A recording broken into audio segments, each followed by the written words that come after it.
Buddy, welcome to another episode of Window Shopping. My name is Stephen Mead with Domicile Real Estate for people who love houses.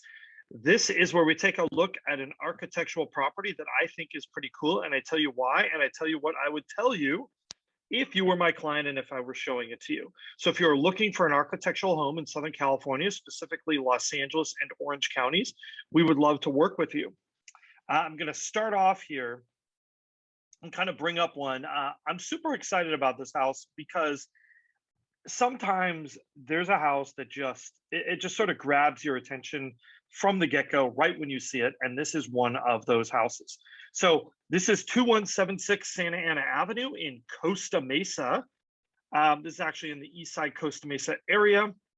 It's about 2,300 square feet, a little bit bigger than that actually. Built in 1961, so it's kind of that 60s modern era, and it is priced just under $2 million. So, probably not a perfect house for first-time home buyers. This home is listed by Julian Tooma with Breeze Real Estate, but let's take a look here. If you would like your own representation as a buyer, and really, if you're a buyer, you should absolutely demand that. We would love to work with you. This house, just the roof line alone, from the moment that you see this house on the street, I think just really it just pulls you in. The other thing I like about this house is this front courtyard area here, which we're going to show in a second. We'll make these pictures a little bit bigger. I actually really like this size of house too. I think 2,335 square feet in a single story is really kind of a sweet spot size. It feels spacious, but it doesn't ever feel cavernous and lonely. Kind of like the Xeriscape thing they've got going on out front. Nice wooden garage door, wooden gates. You've got this cool atrium area in the center of the house too. I'm a big fan of that. You can see here, I mean, really, this roof line is something else. The way it covers this pathway to head to this kind of garage door, it's really just kind of a cool thing. This is the back side of what we were seeing here. So you're seeing this roof line here. From the inside, this is what it looks like. I mean, just really kind of a show-stopping element. I like the dark windows and the kind of the restraint on this exterior. I think a lot of times people try to remodel and they just try to do too much. Now, when you get inside, what you see is that this is an architectural design style that really wasn't popular until the 70s, kind of that 70s contemporary. We have what's called a split roof like this. And what that means is you've got two roofs that don't intersect in the center. Instead, you've kind of got this clear story area up here that's sort of above the kitchen and above this main living space. And what I love about this house, and the kitchen I like too, but I've got a couple of complaints we'll talk about in a little bit. You know what? We'll talk about them now. I think these appliances are not nearly nice enough for a house for $2 million. It looks like somebody's appliance budget was low at the very end of the project. Doing this kind of a non-tile backsplash too, it just feels like somebody cut some corners on this house, and it's probably the one glaring thing I think that I would change almost immediately. But when you look here and you kind of see this layout, right, you've got this kind of large great room space, huge floating dining room table that could honestly be a lot bigger, kind of this living room area. And I mean, this area flows really well. You've also got access to this atrium section, and you've got lighting on the other side as well, that you can see over here. So you really have a lot of natural light coming into this space. I think it works really well. This is the primary bedroom. Huge size, right? I mean, we've got this chair and kind of another desk hanging out over here, and you've also got access to the backyard as well from this space. A really nice remodel, if a bit on the safe side, done in the master bath. Free floating tub, big shower that's largely frameless, walk-in closet with wood organizers. As far as renovations go, what I like about this one is that I don't think they tried too hard. I mean, I'll share for a second. I think sometimes flippers are trying so hard to create value that they do things that look kind of like a little too trendy, a little too faddish, and they try just a little bit too hard. And I think it's kind of nice to see a house that looks like it's intentionally 90% of the way there. I think this is one of those homes where you're going to want to add your own personal touches to it. And that's really what's going to take it to the next level. So think of this as a 90% starting point, kind of some great hard material choices. But what it really needs is some bespoke details. Like, this is a guest room here, and I'd like to see some unique wall treatment where this headboard is. I think there's really some cool things that you could do to kind of kick this house up a notch. We have another bedroom here with an ensuite in it, another nice larger bathroom with a big shower, kind of these dual center opening sliders that send you out to the backyard. Speaking with the backyard, it's probably my only other complaint.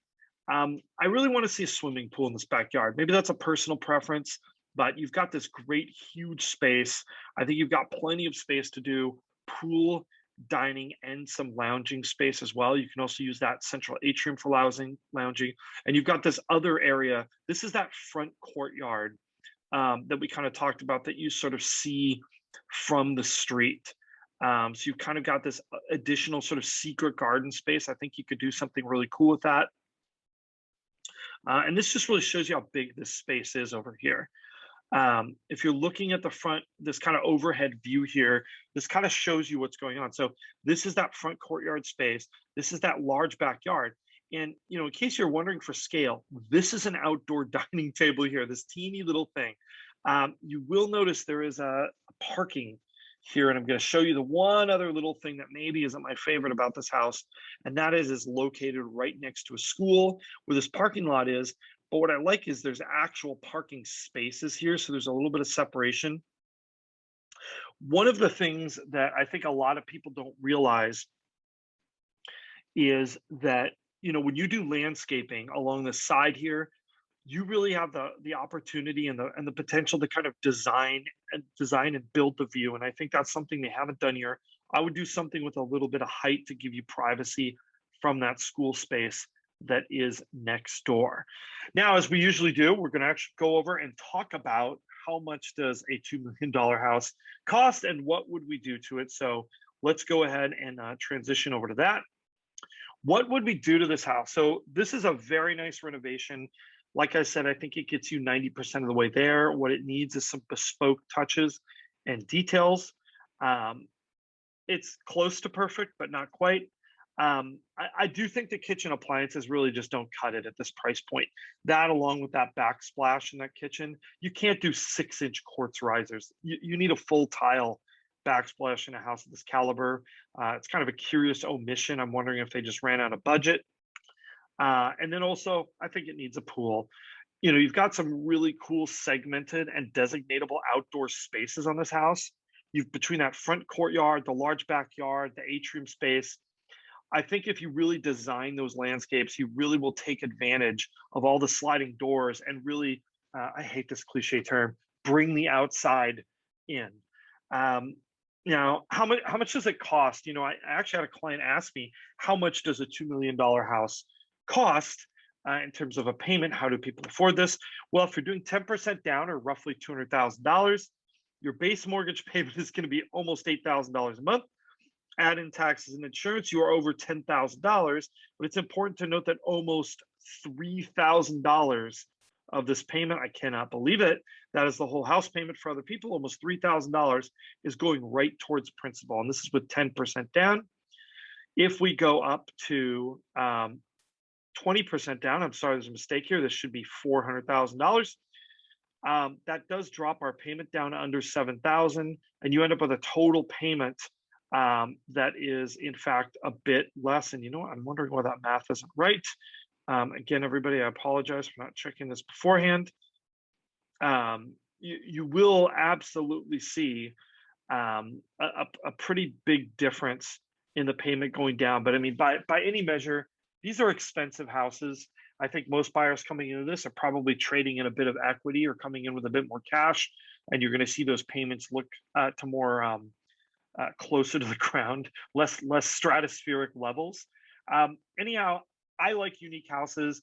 I think the fun and funky ones like this are especially fun to look at, and I think life is really short to live in kind of a boring house. I know we did a fixer, a lesser expensive house 2 weeks ago. Now we're kind of flipping it. We're going up to that $2 million price point, which I know is a lot of money. But, even if this is not your price range, I think what's cool about some of these houses is that you can get some good ideas. You can look at things that might apply to the houses that you're buying at or the price range that you're looking at. And you can start to think, well, how can I create a bit of that look if I like that at a lower price point? If you're watching us on YouTube, you don't have access to this. But if you are, and if you're not receiving our architectural email, you should, because we have links to 4 other homes this week that we're featuring. So you'll definitely want to take a look at those. There's a link below to sign up for our architectural email. So if you're interested in that, absolutely do that if you're not already getting it. Do not forget to like, subscribe, and hit that notification bell. And then also we will be doing our first time home buyer market update tomorrow. So that will come out tomorrow afternoon. So there is definitely a reason to subscribe and hit that notification bell. Once again, Stephen Mead for Domicile Real Estate for people who love houses, which if that is you, you should definitely talk to us. If you're interested in buying or selling, we do have a link down below where you can schedule a 15-minute, no cost, no obligation consultation with us. We would love to chat. Anyhow, thanks so much, everybody, for watching.